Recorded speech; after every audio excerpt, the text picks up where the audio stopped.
بسم اللہ الرحمن الرحیم۔ السلام علیکم ورحمۃ اللہ وبرکاتہ۔ میں یوٹیوب چینل سے ابرار علی آپ سے مخاطب ہوں۔ الحمدللہ ہماری ویڈیو کا سلسلہ جاری و ساری ہے اور ہم ہر آئے دن آپ کے لیے نئی نئی ویڈیوز اپلوڈ کرتے رہتے ہیں۔ آج بھی جو ہم آپ کے لیے ویڈیو لے کے آئے لیٹسٹ ویڈیو ہے۔ یہ پرندہ اس کا بھی ہر گھر میں آنا جانا لگا رہتا ہے، لوگ عمومی طور پہ اس کا شکار بھی کرتے ہیں، اس کو گھروں میں پالتے بھی ہیں۔ اس کی خصوصیات کیا ہیں، فائدے کیا ہیں، تعبیرات کیا ہیں، وہ تمام انشاءاللہ اس ویڈیو میں بیان کی جائے گی۔ ہمارے دیکھنے والے سننے والوں سے کائنڈلی یہ گزارش ہے، ریکویسٹ ہے، چینل سبسکرائب کر دیں، بیل آئیکن پریس کر دیں، ویڈیو کو دیگر گروپس میں شیئر کریں۔ جزاک اللہ خیرہ۔ آج جس پرندے سے متعلق ویڈیو ہے، اس کو عربی میں الحمام کہا جاتا ہے، اردو میں اس کو کبوتر کہا جاتا ہے۔ کبوتر کے بارے میں احادیث میں کیا ذکر آیا ہے، کبوتر کے خواص کیا ہیں، اس کی فیودات کیا ہیں، اور اس کی تفصیلی ویڈیو انشاءاللہ یہ بیان کی جائے گی، اور اس کو مختلف زبانوں میں اس کے تمام اسما بھی بتایا جائیں گے۔ الحمام کبوتر واحد اس کی حمامتن کہا گیا ہے۔ حمامتن کا اطلاق نر مادہ دونوں پر ہوتا ہے۔ اردو میں کبوتر، بنگالی میں کو بولتو، بلوچی میں کپور، پشتو میں کرنتا، پنجابی میں کبوتر، سندھی میں کبوتر، کشمیری میں کوتر، انگریزی میں پگون اس کو کہا جاتا ہے۔ یہ اس کے مختلف زبانوں میں مختلف اس کے اسما تھے۔ پھر کبوتر سے متعلق بہت ساری حکایات بھی ہیں، اور اس سے متعلق اس کی بہت ساری اقسام بھی ہیں۔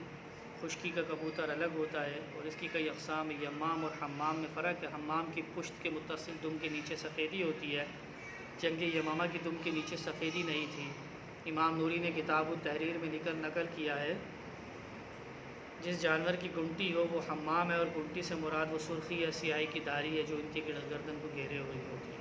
تو یہ کبوتروں کی بھی اقسام ہیں، ان کی نسلوں کی ان کی رنگ و صورت کے حساب سے ان کی مختلف اقسام ہیں۔ احادیث میں حمام کا ذکر کہاں آیا ہے؟ حضرت ابو ہریرہ سے روایت ہے کہ نبی علیہ الصلوۃ والسلام نے ایک شخص کو دیکھا، وہ کبوتر کے پیچھے پھر رہا تھا۔ بس آپ علیہ الصلوۃ والسلام نے فرمایا کہ شیطان شیطانیہ کے پیچھے پھر رہا ہے۔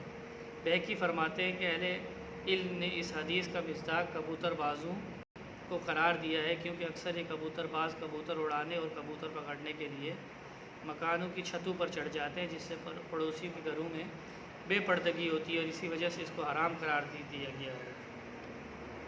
حضرت اسامہ بن زید رضی اللہ تعالیٰ عنہ فرماتے ہیں کہ میں حضرت عمر بن عبدالعزیز کے یہاں پہنچا تو آپ نے اڑنے والے کبوتروں کے متعلق حکم فرمایا کہ انہیں ذبح کیا جائے، اور پر قبیح کبوتروں کے متعلق حکم دیا کہ انہیں چھوڑ دیا جائے۔ عبداللہ بن ابی قبصہ انہوں نے اپنے والد سے، انہوں نے اپنے دادا سے نقل کی، نبی علیہ الصلوۃ والسلام کو اترج اور سرخ کبوتروں کو دیکھنا بھلا معلوم ہوتا تھا۔ حضرت عائشہ فرماتی ہیں کہ نبی علیہ الصلوۃ والسلام کو سبزی، اترج اور سرخ کبوتر کی طرف دیکھنا بھلا معلوم ہوتا تھا۔ حضرت معاذ بن جبل فرماتے ہیں رضی اللہ تعالیٰ عنہ کہ حضرت علی رضی اللہ تعالیٰ عنہ نبی علیہ الصلوۃ والسلام سے وحشت کی شکایت کی۔ آپ نے فرمایا، آپ نے حضرت علی رضی اللہ تعالیٰ عنہ کو حکم دیا کہ کبوتر کا جوڑا پال لو، جب وہ بولا کرے تو تم اللہ کا ذکر کیا کرو۔ حضرت علی ہی سے روایت رضی اللہ تعالیٰ عنہ نبی علیہ الصلوۃ والسلام سے وحشت کی شکایت کی۔ آپ نے فرمایا کبوتر کا جوڑا پال لو، کیونکہ ان سے انس بھی ہوگا، ان کے بچے بھی ہوں گے، اور یہ اپنی آواز سے تجھے نماز کے لیے بیدار کریں گے۔ یا ایک مرغ پال لو، کیونکہ اس سے بھی دل بہلے گا، اور مرغ اپنی آواز سے تجھے نماز کے لیے بیدار کرے گا۔ حضرت عباس فرماتے ہیں رضی اللہ تعالیٰ عنہ نبی علیہ السلام نے فرمایا کہ پر قبیح کبوتر اپنے گھروں میں رکھو، کیونکہ وہ جنات کے اثر سے تمہارے بچوں کو محفوظ رکھیں گے۔ حضرت عبادہ بن صامت فرماتے ہیں کہ ایک آدمی نے حضور علیہ الصلوۃ والسلام سے وحشت کی شکایت کی۔ آپ نے فرمایا کبوتر پال لو۔ اس حدیث کو طبرانی نے ذکر کیا۔ حضرت جابر فرماتے ہیں نبی علیہ الصلوۃ والسلام نے فرمایا کعبۃ اللہ نے اللہ تعالیٰ سے شکایت کی کہ میری زیارت کرنے والوں کی تعداد بہت کم ہو گئی ہے، بس اللہ تعالیٰ نے فرمایا کہ میں ایسی قوم بھیج رہا ہوں جو تجھ سے ایسی محبت رکھے گی جیسا کہ کبوتروں کو اپنے بچوں سے محبت ہوتی ہے۔ پھر اسی طریقے سے حضرت عباس فرماتے ہیں کہ نبی علیہ الصلوۃ والسلام نے فرمایا آخری زمانے قرب قیامت میں ایسے لوگ ہوں گے جو اپنے سر اور داڑھیوں کو ایسا خضاب لگائیں گے جیسے کبوتر کے پوٹے میں سیاہی ہوتی ہے، یہ لوگ جنت کی ہوا تک نہیں پائیں گے۔ اس حدیث کو امام داؤد اور امام نسائی نے ذکر کیا ہے۔ یہ کبوتر سے متعلق احادیث میں ذکر تھا، جنات بھگانے کے لیے گھروں میں کبوتروں کو پالنا بہت فائدہ مند ہے، اور جن کا ذکر کیا گیا بالخصوص سرخ کبوتر اور سبزی اترج، ان کبوتروں کو پالنا، کیونکہ نبی علیہ السلام کو ان کا دیکھنا بڑا معلوم ہوتا تھا، تو یہ بہترین ہے اگر اس نسل کے کبوتر مل جائیں۔ کبوتر کی عادات اور خاصیات کیا کیا ہیں؟ کبوتر کی خاص عادت یہ ہے کہ اگر اسے 1000 میل کے فاصلے پر بھی چھوڑا جائے تو یہ اڑ کر اپنے گھر پہنچ جاتا ہے، نیز دور دراز کے علاقوں سے خبریں لاتا اور لے جاتا ہے۔ چنانچہ بعض کبوتر ایسے بھی ہیں جو ایک دن میں 3,000 فرسخ کا فاصلہ طے کر لیتے ہیں، اور یہ بھی مشاہدے میں آیا کہ اگر کبھی کسی پالتو کبوتر کہیں اور جگہ کسی وجہ سے پکڑا جائے اور 3 سال یا اس سے زائد اپنے گھر سے غائب رہا، مگر اس کے باوجود بھی وہ اپنے گھر کو نہیں بھول پاتا اور اپنی قوت حافظہ اور عقل اور کوشش وطن پر برقرار رہتا ہے، یہاں تک کہ جب اسے موقع ملتا ہے تو اڑ کر واپس اپنے وطن یعنی گھر آ جاتا ہے۔ شکار کرنے والے پرندے کبوتر کی گھاٹ میں رہتے ہیں، مگر جس قدر کبوتر باز سے ڈرتا ہے اتنا کسی پرندے سے نہیں ڈرتا۔ حالانکہ کبوتر کی پرواز باز سے بہت تیز ہوتی ہے، لیکن باز کے خوف کی بنا پر کبوتر کے بازو ڈھیلے پڑ جاتے ہیں اور اس طرح مغلوب ہو جاتا ہے جیسے گدھا شیر کے سامنے، بکری بھیڑیے کے سامنے اور چوہا بلی کے سامنے مغلوب ہو جاتا ہے۔ کبوتر کی ایک عجیب عادت یہ کہ ابن قطیہ نے عین الاخبار میں مسلم بن زہیر سے نقل کی، وہ فرماتے ہیں میں نے مرد عورت میں کوئی ایسی خصلت نہیں دیکھی جو کبوتروں میں موجود نہ ہو، بس میں نے کبوتری کو دیکھا کہ وہ اپنے جوڑے کے نر کے علاوہ کسی دوسرے نر کو جفتی کی قدرت نہیں دیتی، اور نہ ہی نر کسی دوسری کبوتر کی طرف مائل ہوتا ہے۔ البتہ اگر جوڑے میں سے کوئی ایک مر جائے یا بچھڑ جائے تو پھر معاملہ اس کے برعکس ہو جاتا ہے۔ راوی کہتے ہیں میں نے کبوتر کی ایک خاص عادت یہ بھی دیکھی ہے، جب کبوتر اپنی مادہ سے جفتی کا ارادہ کرتا ہے تو کبوتری فوراً بند سنور جاتی ہے، لیکن بعض اوقات ایسا بھی ہوتا ہے کبوتری اپنی رگی موجودگی میں بھی کسی دوسرے نر کو اپنی اوپر جفتی کرنے کی قدرت دے دیتی ہے، لیکن کہا جاتا ہے اس طرح جفتی کرنے سے انڈے تو پیدا ہوتے ہیں لیکن انڈوں سے بچے نہیں نکلتے ہیں۔ بعض اوقات ایسا ہوتا ہے کہ نر کبوتر اور مادہ کبوتر مادہ کو جفتی کے لیے چڑھ جاتے ہیں۔ ایک عجیب و غریب بات جو کبوتر اور انسانوں کے علاوہ کسی اور جاندار میں نہیں پائی جاتی، وہ کبوتر انسان کی طرح جفتی کرنے سے پہلے بوسہ لیتا ہے، اس کے علاوہ جفتی کی خواہش نہ ہونے پر بھی یہ آپس میں بوسے کنار کرتے رہتے ہیں۔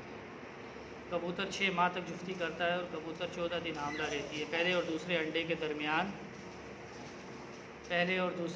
درمیان 1 دن اور 1 رات کا فاصلہ ہوتا ہے۔ ایک انڈے سے نر اور ایک انڈے سے مادہ بچہ پیدا ہوتا ہے۔ پھر اسی طریقے سے اللہ تعالیٰ نے کبوتر کو یہ صلاحیت بھی عطا فرمائی کہ جب بچہ نکل آتا ہے تو کبوتر کھاری مٹی چبا کر ان کو کھلاتا ہے تاکہ ان کے کھانے کا راستہ صاف ہو جائے۔ پس پاک ہے وہ ذات جو لطیف اور باخبر ہے، جس ہر جہاں کو مناسب و ضروری ہدایت دی۔ ارسطو نے کہا کہ کبوتر کی عمر 8 سال ہوتی ہے۔ قرآن پاک کی صحت و رب کا یخلق ما یشاء و یختار، اور تیرا رب جس سے چاہے پیدا کرتا ہے، جس سے چاہے منتخب کرتا ہے۔ تفسیر میں نقل ہے کہ اللہ تعالیٰ نے چوپاؤں میں سے بکری اور پرندوں میں سے کبوتر کو اختیار کیا ہے۔ یہ کبوتر کے متعلق تھا۔ پھر کبوتر سے متعلق چونکہ بہت سارے اور بھی اس میں حکایاتیں ہیں اور واقعات بھی ہیں، وہ تمام بتانے لگ گئے تو زیادہ تفصیل ہو جائے گی۔ بعض حکماء کہتے ہیں کہ ہر انسان اپنے ہم شکل کی طرف راغب ہوتا ہے، جس طرح ہر پرندہ اپنے ہم جنس کی طرف راغب ہوتا ہے۔ مالک بن دینار فرماتے کہ 10 آدمی میں 2 آدمی ضرور ایسے ہوں گے کہ اگر ایک میں کوئی وصف ہوگا تو دوسرے میں وہ نہیں ہوگا، کیونکہ لوگوں کی شکلوں میں اختلاف موجود ہے جو پرندوں میں جنس میں ہوتا ہے۔ پرندوں کی 2 قسموں میں اڑان میں اتفاق بھی ہو جاتا ہے، تو ان میں کوئی نہ کوئی مناسبت ضرور پائی جاتی ہے۔ کبوتر کا شرعی حکم کیا ہے؟ کبوتر کا شرعی حکم یہ کبوتر بلا اتفاق حلال ہے، کیونکہ یہ طبیعات میں سے ہے، اس لیے نبی علیہ السلام نے احرام کی حالت میں کبوتر کے قتل پر بکری کا ضمان واجب کیا ہے۔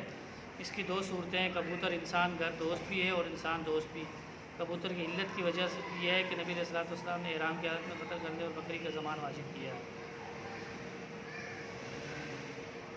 چنانچہ کبوتر ہر اس جانور کے انڈے کا شکار محرم کے لیے حرام اور وہ حرام ہے، پس اگر محرم کسی ایسے جانور کے انڈے ضائع کر دے تو اس پر ضمان واجب ہوگا۔ پھر اسی طریقے سے کبوتر کا شکار کا حکم یہ ہے کہ اگر کبوتروں کے ساتھ کوئی خاص علاقہ کا کبوتر شریک ہو گیا تو اس کبوتر کا شکار صرف اس علاقے میں جائز ہوگا۔ اگر برج میں رہنے والے کبوتروں کے ساتھ کسی دوسرے علاقے کے کبوتر بھی شریک ہوئے تب اس کے شکار کرنے اور نہ کرنے کے متعلق علماء کا اختلاف ہے، کیونکہ نبی علیہ السلام فرمایا شیطان شیطانیہ کے پیچھے بھاگ رہا ہے۔ کبوتر کے فقہی مسائل بھی ہیں، مختصراً بتاتا چلو ویڈیو کیونکہ طوالت اختیار کر لے گی۔ کبوتر کی بیٹ اور ماکول وغیرہ کو ماکول چھپاؤں لید وغیرہ کی خرید و فروخت باطل ہے، اس سے حاصل ہونے والی قیمت بھی حرام ہے۔ پھر اس کے ساتھ ساتھ خواص کبوتر کے طبی فائدے کیا کیا ہیں؟ کبوتر کے طبی فائدے درج ذیل ہیں۔ اگر کسی آدمی کے اعضاء شل ہو جائیں یا لقوہ فالج کا اثر ہو جائے تو ایسے شخص کو کبوتر کے قریب رہنا فائدہ مند ہے۔ نیز ایسے شخص کے لیے کبوتر کا خون اور گوشت بھی مفید ہے۔ کبوتر کا گرم خون آنکھوں میں بطور سرما استعمال کرنا آنکھوں میں پائے جانے والے زخموں اور دھند کو دور کر دیتا ہے۔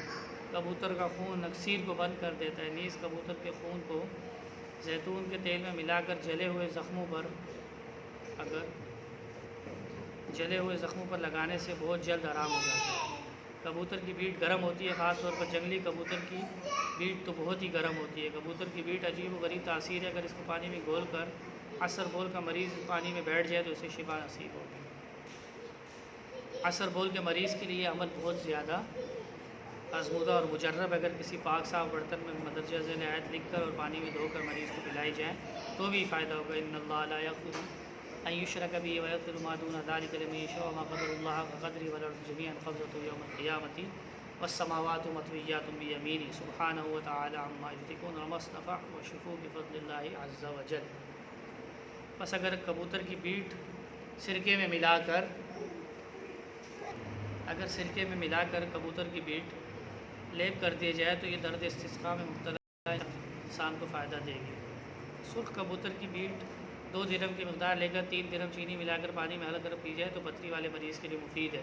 کبوتر کا گوشت تولید منی اور خون میں اعانت کرتا ہے۔ اگر زندہ کبوتر پیٹ چاک کر کے گرم کر کے بچھو کے کانٹے پر رکھ دیا جائے تو فائدہ ہوگا۔ اگر دورازہ میں مبتلا عورت کو کبوتر کی بیٹ کی دونوں جہت بھی دی جائے تو ولادت میں آسانی ہوتی ہے۔ تعبیر: اگر کوئی شخص خواب میں کبوتر کو دیکھتا ہے تو خواب میں کبوتر کی تعبیر امین، قاصد، سچے دوست، باوفا، محبوب سے دی جاتی ہے صاحب خواب کے لیے۔ نیز خواب میں کبوتر کی تعبیر بعض اوقات نوحہ سے بھی دی جاتی ہے، جیسا کہ شاعر نے کہا۔ بعض اوقات خواب میں کبوتر کا نظر آنا ایسے عربی النسل بابرکت حسین و جمیل عورت کی طرف اشارہ ہوتا ہے جو کہ اپنے شوہر کے علاوہ کسی اور کی خواہش مند نہ ہو۔ اگر خواب میں کبوتر کسی مریض کے سر پر بیٹھا دکھائی دے تو اس کی تعبیر مریض کی موت سے دی جائے گی۔ پھر اسی طریقے سے اگر کسی نے خواب میں دیکھا کہ وہ کبوتروں کو دانہ ڈال رہا ہے اور اس کو اپنی طرف بلا رہا ہے تو اس کی تعبیر یہ ہوگی مذکورہ شخص قوم کی قیادت کرے گا۔ بس اگر کوئی آدمی خواب میں کبوتر اور کوے کو ایک جگہ جمع کر لے یا ان کو ایک جگہ دیکھے تو اس کی تعبیر بھی یہی ہوگی وہ قوم کی قیادت کرے گا، کیونکہ ہر وہ چیز جو خواب میں اپنے غیر جنس کے ساتھ جمع ہو جائے تو اس کی تعبیر قیادت سے دی جاتی ہے۔ خصوصاً کووں کے سلسلے میں کووں کا شمار فاسقین میں ہوتا ہے۔ خواب میں کبوتر کی آواز کلام باطل کی علامت ہے، بس اگر کسی نے خواب میں کبوتر کی آواز سنی تو اس سے مراد شور سے جھگڑنے والی عورت ہوگی۔ پھر اسی طرح اگر خواب میں کسی نے دیکھا کہ کبوتر اڑ گیا ہے تو وہ اور واپس نہیں آئی تو مذکورہ شخص اپنی بیوی کو طلاق دے گا یا اس کی بیوی کی موت مانگتے ہوگی۔ اگر کسی نے خواب میں دیکھا کبوتر کے پر کاٹ دیے ہیں تو اس کی تعبیر ہوگی وہ آدمی اپنی بیوی کو باہر نکلنے یا بچہ جننے یا حاملہ ہونے سے روکے گا۔ اگر کسی نے خواب میں دیکھا کبوتر اسے راستہ دکھا رہا ہے، خواب میں دیکھنے والا شخص عنقریب دور دراز سے کوئی اچھی خبر موصول کرے گا۔ اسی طرح خواب میں کبوتر کا دیکھنا دوستی اور شرکت والے کے لیے خیر کی علامت ہوتی ہے۔ اگر کوئی شخص خواب میں دیکھے کہ کبوتری کی آنکھ میں نقص ہے تو اس کی تعبیر ہوگی اس کی بیوی کے دین اور اخلاص میں کمی ہے۔ ابن المقری کہتے ہیں ایسے جانور کو دیکھنا جو خواب میں کبوتر کی شکل میں ہو تو یہ شریف النسب کی علامت ہے۔ بعض اوقات خواب میں کبوتر کا دیکھنا کھیل کود، مسرت، دشمن پر غلبے کی علامت ہے۔ نیز بعض اوقات اس سے مراد پاک دامن، رازدار اور بچوں پر مہربان بیوی بھی ہے، اور کبھی اس سے مراد عورت یا ایسا کثیر النسل مرد ہوتا ہے جو اپنی اہل بیت پر مہربان ہو۔ تو ہم نے کوشش کی کیونکہ کبوتر سے متعلق تو بہت ساری حکایات بھی تھی اور صحابہ کرام کے اس میں قصے بھی تھے، تو تمام تو ہم نہیں بیان کر سکے کیونکہ ویڈیو بہت زیادہ طوالت اختیار کر لیتی ہے اور پھر آپ زیادہ لمبی ویڈیوز کو دیکھتے بھی نہیں ہیں، تو اس لیے ہم نے اختصار کے ساتھ جتنا ہو سکا اس کا شرعی حکم، اس کے فقہی مسائل اور اس کی تعبیر اور اس کے مختصراً آپ کو فائدہ بتایا، ورنہ اس کی تفصیل ابھی مزید اور بھی تھی اور اس سے ریلیٹیو اور بھی واقعات تھے، تو پھر یہ سیکشن بہت زیادہ بڑا ہو جاتا ہے، تو ہم نے اختصار کے ساتھ آپ کے سامنے یہ ویڈیو بیان کی۔ اور اس کے حوالے سے کبوتر کی مکمل ڈیٹیل آپ کو بتائی. ہمیں دیکھنے والوں سننے والوں ہمارے چینل سبسکرائب کر کے بیل آئیکن پریس کر دیں. آپ مزید ویڈیو سے لطف اندوز تاکہ ہو سکیں. جزاک اللہ خیر. السلام علیکم ورحمۃ اللہ.